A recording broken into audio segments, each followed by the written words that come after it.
I'm just going to throw this out there. I'm just going to say this idea. I am a better basketball player than my 9-year-old son. In fact, I'm going to put this out there. If you have a 9-year-old son, or if you know a 9-year-old, I am a better basketball player than that 9-year-old. In fact, if they had a tournament of all 9-year-olds playing basketball, I would be the LeBron James of that tournament. Alright? I would block every shot. I would lead in every category. I would dominate. And that's a fact, okay? That's just the way it is. I would be, of all the 9-year-olds on the earth, I think I'm in the top 10. I really, really believe it, okay? And here's the thing, is my son knows this. Because when we play basketball, he knows that he doesn't want me to block all of his shots, but he knows that I can. And so he'll sometimes ask, okay, hey, Dad, go easy on me. Or, he'll quit playing if he detects that I'm not going easy. And I also know that he knows I'm the best of all his friends, because whenever and by the way, when I play, I don't always do that. I help him, but if we did, he knows this. Now, whenever we play with his friends, even if I'm not playing, if I'm just outside or just near, he will always ask, hey, Dad, will you be on my team? We went to the gym a few weeks ago, and he said, Dad, will you be on my team? And I said, no, I'm not going to play in the 9-year-old league that I would dominate, but I at least appreciate the fact that he acknowledged, man, if I could get my dad on my team, we could win this game. But a week ago, a mind-boggling event occurred. I went to my son's basketball game. I was watching him play, and he was taller than the guy he was guarding, and for some reason that ball came off. He was going to get this rebound, and his guy ran around him and took the rebound right from my son. And he didn't do this just once, he didn't do this just twice, 3 times. I watched this smaller guy grab the, that's no big deal. After the game, I was like, that was great. I didn't, yell at him or yell. I'm a good dad. I was doing the right thing. But later on that week, I went to my son and I said, hey, I noticed that a smaller guy kept getting a rebound from you, and I want to just show you, if you'll just step and box out, if you'll just get in the right position, doesn't matter how big the guy that's guarding you is, you will actually be able to get that rebound. You know what my son said to me? He said, Dad, I already know how to play basketball. I don't need you to tell me. Now, the sheer arrogance of this statement at first might seem shocking to you. After all, we've acknowledged he knows I'm a better basketball player than him. But I started thinking about this, and I thought, you know what? That's not something unique to him. In fact, every single one of us lives our life exactly like this. We all do this. We all have this belief that we know what's best for us. Every one of you in here, you might not admit it in church because you're around church people, but every one of us in our heart says, I know what's best for me. And I'll prove it, okay? Now, if you're struggling in an area, and we're all struggling, don't let the tie fool you today, okay? We're all struggling. We're in our church clothes, but we're all struggling in some area. If your marriage is struggling, okay, you know someone who has a great marriage, and you know that they probably has figured some things out, but you're not going to go ask them, because in your heart you say, you know what, I'll figure this out. I know what's best for my life. They might know what's best for them, but I know what's best. Almost all of us in here have struggled or are struggling with debt and our money. And we probably know one person who is rich and seems to know how to manage their money really well. But none of us go, you know what I'm going to do? Instead of me making all my financial decisions, I'm going to go ask this person who seems to do it well. I'm going to ask them to, how to manage my money. None of us do that. You know why? Because all of us think we know what's best for us. But here's the little tricky thing about this. Not only do we all believe that we know what's best for us, we also know that that is a false belief. In your heart, you know That you are going to make decisions based on this belief that you know what's best. And that's why your life looks like everyone else's, because everyone has this belief. But you also know that that belief is wrong. Let me show you. There's been a point in your life, at some point, all of us had this one thing. If I could just do this thing, if I could just date this guy or this girl, if I could just get this job, if I could just achieve this one thing, then my life would be great. It would be awesome, and that's all I want to do. And then that thing happens, you achieve it, you date that person, this or that, whatever it is, and it's not everything you thought it would be. And in fact, you find yourself looking back and saying, you know what? I don't know that that was the right decision. I don't know that I should have done that. You know what you just admitted? You don't know what's best for your life.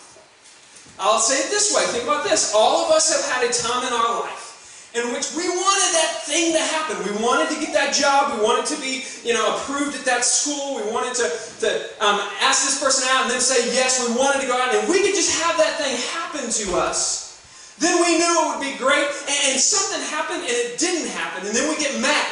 We get real mad at God. We get real mad at people. And we think, that stinks. You know what? If that would have happened, my life would have been great. But it didn't happen. And for a while, we get mad. And then eventually, we begin to look around and we say, you know what? I am glad that that didn't happen. Have you ever been in that situation where you look back on something that you knew was going to change your life? And then you say, you know what? I'm so thankful that it didn't happen. You know what you just admitted? You don't always know what's best for your life. Don't worry. I know that's kind of a bummer, but I'll give you some good news. The person next to you, they have no clue what's best for their life either. In fact, go ahead and turn to them and tell them you have no idea what's best for your life. Go ahead, tell them that. I will prove it to you, okay? Let me show you this, okay? There has been a point in your life in which you were talking, maybe to that person right next to you, maybe it was a friend or a family member, you were talking to them and they told you about a decision they were going to make. And in your mind, you hopefully didn't say this out loud, but at some point you looked at them and you thought to yourself, that is the dumbest decision you could possibly make. And then it goes awry and it goes wrong, and in your heart you're thinking, I told you so, I knew that. You know what you just admitted? They don't know what's best for their life either. It's so fascinating. We're living our lives, the whole world, I would argue everyone that you know lives their life with a belief, makes decisions on this belief that they know is wrong, and it's that they know what's best for their life. And the problem with this belief is that it doesn't just derail your life for a little bit. I can tell you of stories of people who thought they were taking the right job and they thought they knew what was best, and years of their life were derailed. I can tell you when I was a student minister of teenagers who swore they were making the right decision. They swore they knew what was best. And years of struggle, pain, and time were literally taken from them because they thought they knew what was best for their life. So here's this revolutionary God idea I want to give to you today. Now, the bad idea that we need to replace is the idea that we know what's best for our life. That's the bad idea. So I'm going to give you this God idea, and this is a core belief that's going to change your life in every facet. Everything about your life when you leave here, if you adopt this belief, is going to be transformed. You guys ready for this? Excited? Your pens are ready? I don't see anybody moving a pen, but that's okay. Okay, good. All right, some of you are at least, you're writing notes to each other and you're at least pretending. That's good. All right, get ready, because I'm about to give you this gold nugget that will change your life. God knows what's best for you. Better watch them. I know. It's so fundamental. It just changes everything. But yet none of y'all wrote that down when I said it. In fact, those who are ready to write are still waiting to write. Think about this. If I were to have just said, God knows what's best, we'd all been like, hallelujah, I believe that. God knows what's best. But the second I say, God knows what's best for you, and for you, that's a whole different story. I believe that God knows best. He created this world. I can believe all that. But the idea that God knows best for my marriage, that I should listen to Him on my money, that God knows best for me, that's a little more challenging. Today I want to look at a story, or actually it's a proverb written by a man named Solomon. In fact, if you have a Bible like this under your seat, you can look it up. It's on page 340. It's Proverbs chapter 3, verse 5. Now Solomon was, of all people, he was the one guy alive at that time who could truly say, I know what's best for me. Because he was the most important person alive in his lifetime. His father was King David, and actually under King David, the nation of Israel became the most powerful nation on earth. At the snap of their fingers, they could make things happen. David grew up with this belief that he didn't know what's best for him and the nation, that God knew what was best. So David ran the kingdom with this idea that God knows best, and he instilled this into his son. He taught Solomon from an early age, you don't know what's best, God knows what's best. But understand who Solomon is. He is the king. Literally, when he wants something built, other nations send him stuff to build that thing. He is the most important. If there is a beautiful woman he wanted to get to know, he could snap his finger and he could have that woman come and meet. If there's a thing, an item that somebody owned that he wanted, he could snap his finger. Anything in this world he wanted, he could get. If there was anyone who could honestly say, I know what's best for me. Look at this kingdom. I know what's best for this kingdom. It was Solomon. But look at what Solomon writes in the book of Proverbs. He says, trust in the Lord with all your heart, and do not lean on your own understanding. Now this world, I would argue, everyone you know has a belief, follow your heart. You ever said that? A lot of us say this. We have this belief. We make decisions based on this idea. You just got to follow your heart. Solomon, the first thing he says is, don't follow your heart. Trust the Lord with your heart. This is a man who literally can make any decision in his nation and it will change the course of history. And he is saying, people come to him. He's considered to be the wisest man in his entire generation and of the entire world. And when people would come to him, the advice he would give to them is, you don't know best, God knows best. Trust the Lord with all your heart and do not lean on your own understanding. What Solomon is saying is, God knows what's best for you. And another idea that he's kind of conveying here is that, listen, all of us want to be where God wants us to be. We want outcomes that are blessed by God, that God has made prosperous for us, and that we're doing that because Solomon is saying there is a way, God's way, that will always be right. And anything you do besides that is wrong. Now, let me give you an example. How many of you in this room have ever had a speeding ticket or been in the car with somebody sitting next to you that got a speeding ticket?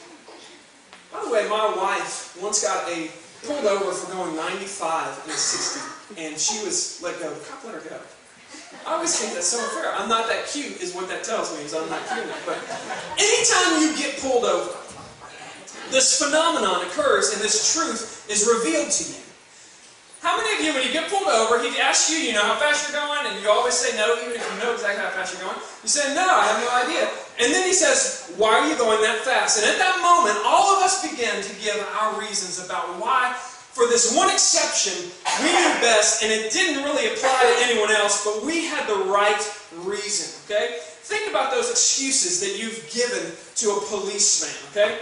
I've heard people, in fact, I usually say I had no idea how fast I was going. I once had a friend who actually said my speedometer must be broken, and it turns out it was broken.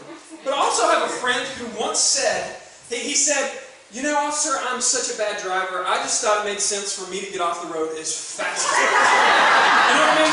We've all got ideas about why we're right and why, even though everyone else shouldn't apply, we know why we're right because we believe we know what's best. But you also know at any time you are at the mercy of a higher truth, a higher law. And ultimately it doesn't matter why you were speeding. There was a speed limit that you should have been going, and it would have given you a better outcome at that moment. That's what Solomon is saying is, listen, there's all these ways that you think are right. but if you will trust in the Lord and not lean on your own understanding. Then he goes on and he explains what will happen. He says, in all your ways, if you acknowledge him, he will make straight your path. He will make straight your path. So, in all your ways, acknowledge him. So in other words, what he is saying is humble yourself, and anytime you have to make a decision, if you will give this belief a try, instead of saying, you know what, I'm so angry right now. I know what this person deserves. I know what I want to do. But you know what? I also know that I don't know what's best. God, what do you say? If you will acknowledge him, what he's saying is that your outcomes will be different. If you will acknowledge that you don't know best, God, what do you say?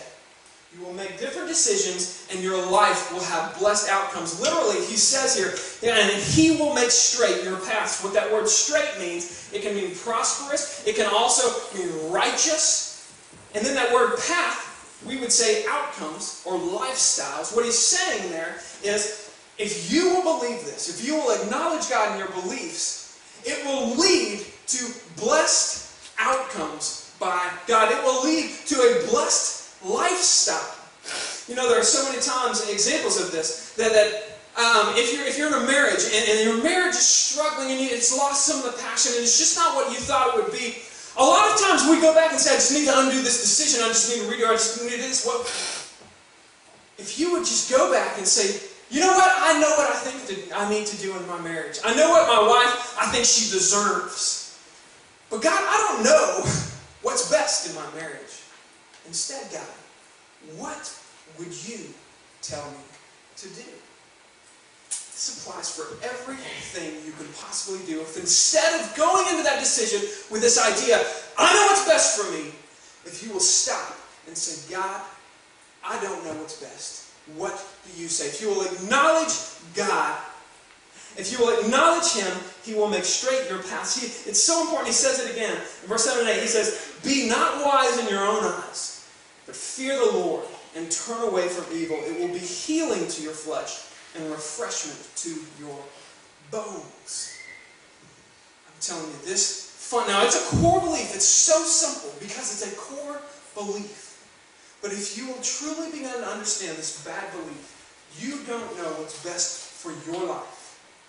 God knows what's best for your life. I promise you, he will make straight your path. The interesting thing about the story is, Solomon, King Solomon, the guy who wrote this, as he grew older and he grew more powerful and he began to have nations coming around him and looking to him, and he became this really just almost God of all the people that would look to him. Solomon, what do you say? He grew so powerful that he began to forget this core belief that his father had given him.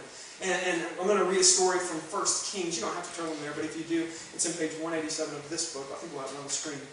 But it's interesting. God has given a rule that seems now outdated to Solomon. You ever had a decision you had to make and you knew what God says, but you think, you know what? This is kind of a new era. This isn't exactly how life works anymore. That's what was going on here. You see, in 1 Kings chapter 11, verse 1, it says, now Solomon loved many foreign women, along with the daughter of Pharaoh, Moabite, Ammonite, Edomite, Sidon, and Hittite women, from the nations concerning which the Lord had said to the people, you shall not enter into marriage with them, neither shall they with you, for surely they will turn away your heart after their gods. But Solomon clung to these in love. You see, there was this decision, basically, that God had said, listen, you are only supposed to marry people who have decided to follow me. God makes this command, and even today we have trouble with God telling us who to marry. We have trouble with God saying, you should only marry people that follow me. But that's exactly what God told them. Now, he even tells them why. He doesn't just say, don't marry. He gives them a why. He gives them a belief. He says, if you do this, they will turn everyone, they will turn your heart away from me. But let's be real, that's an ancient law. He's a king. When God made that law, that's so old school. When God made that law, there weren't even any kings around. How does God know that that's what's best now. Surely that old way, that ancient law doesn't apply anymore. And so what Solomon in his mind is thinking, listen, this is a new time. We're modern people. I'm a modern king, and I've got all these nations surrounding me, and they could attack me at any moment.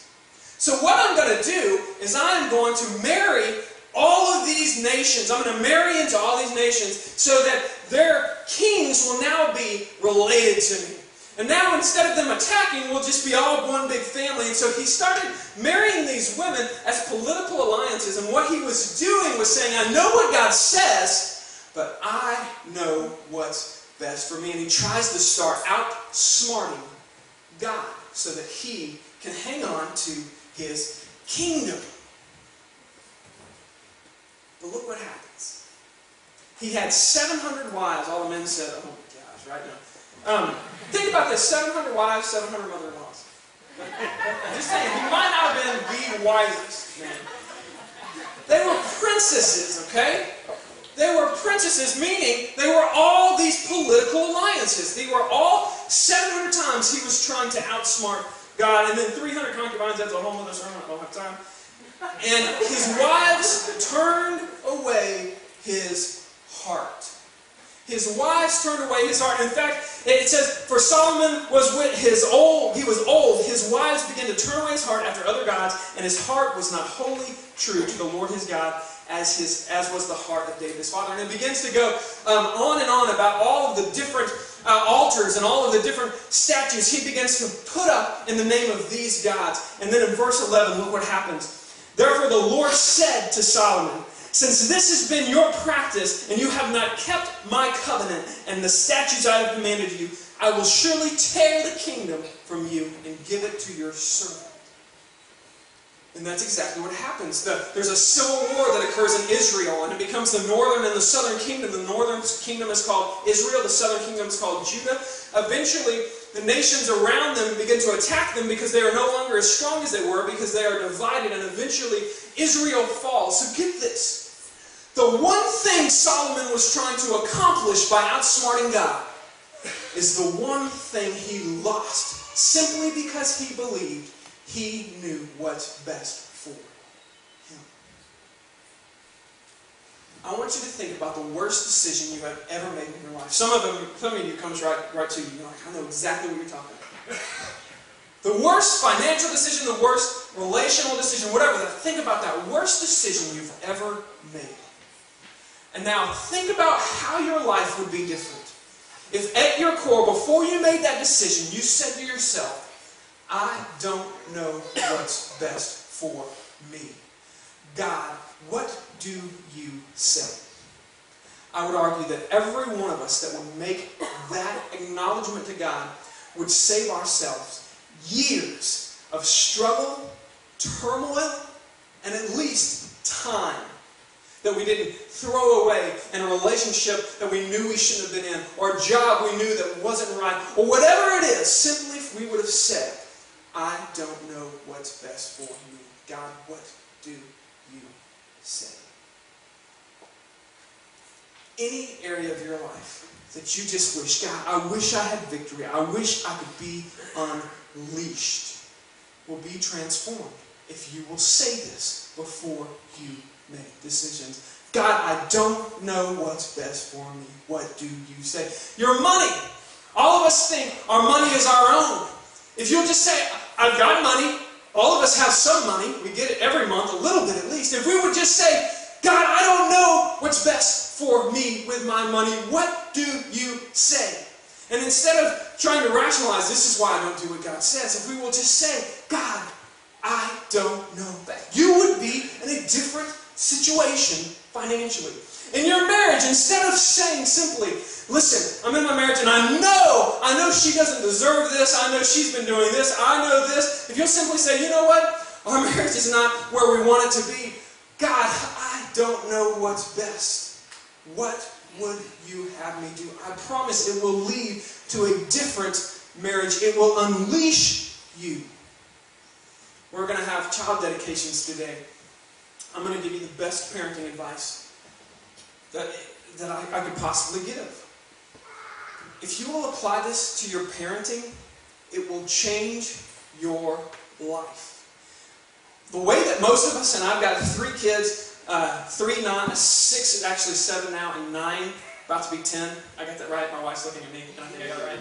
Now, instead of simply telling them what to do, instead of simply saying, listen, don't do this, do that. Clean your room, don't do this, don't touch that, do this, don't do that. If you'll begin in your parenting to say, listen, this is why, and you begin to give them beliefs about why you're telling them what you're telling them, it will change the way. And specifically, if you will ingrain this into your child, they don't know what's best.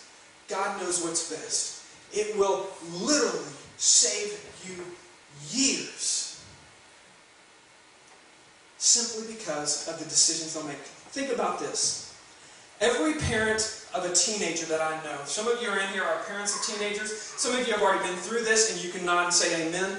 Some of us are like me and we aren't there yet, but we know at some point, even if you don't have kids, at some point you're going to be a parent of a teenager. I want you to think about that moment that every parent has in the life of their teenager when they're sitting at home on the couch, it is late at night, and they don't know exactly where their teenager is. And maybe even curfew is getting closer and closer, and they don't know, and now curfew goes by, and now it's 10 minutes past curfew. I want you to think about, as a parent, what it's like if you know in the heart of your child, they have this belief that says, I don't know what's best. God knows what's best. I want you to think about the peace that will come over you when you know they could be right now being tempted by all of their friends. The peer pressure could be immense. They right now might have the opportunity to make a life-changing choice. And you're not there. You're out of, it's not in your control at all. But at the very least, you know in their heart, they say, I don't know what's best. God, what would you have me do? Think about how confident you can, at least the peace. You're still going to be nervous as a parent, but think about what it would be like knowing my child believes in his heart. He doesn't know best, she doesn't know best, but God knows best.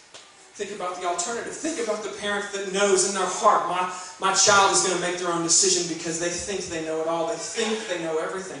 Think about sitting there wondering, what is this going to make of my life? You never know the consequences of a decision immediately. But if you have the core belief that I don't know what's best for my life, I promise you, you'll begin to see victory. You'll begin to see God unleash you in ways you never thought possible. So simply today, the challenge is, wherever you're asking God, wherever you're praying for God, God, there's an area of my life I need victory. There's an area of my life that I want to see you unleash in me. I want to challenge you to just acknowledge you don't know what's best for you. God knows best. Amen? Amen. All right, let's have a word of prayer. Lord, as we begin to leave and prepare our hearts to leave this place, all of us have things in our lives, areas of our lives, whether it's our marriage, whether it's our school, whether it's our career, whether it's our children or our parents, whatever it is, Lord, we have areas in our life that we wish we could be unleashed to experience a new life, a God-given life. Lord, I pray today that we will begin as a church and as friends and families of this church, we will begin to live our life fundamentally different than everyone around us.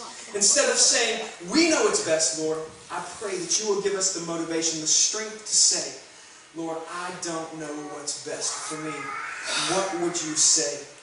And those of us that are struggling specifically in areas, Lord, that we know we need help, we need advice, we need counsel, Lord, I pray you'll give us the strength to ask for help, to come to me as a pastor or to a friend that we know and has confidence knows what the Lord would say. And that we will begin to humbly move forward in these areas, seeking your will, seeking your words, because you know what's best for us. Lord, it's because you know what's best that we can come here and have victory in any area. We thank you and we sing to you because we have hope. And we thank you in the name of Jesus Christ, your Son.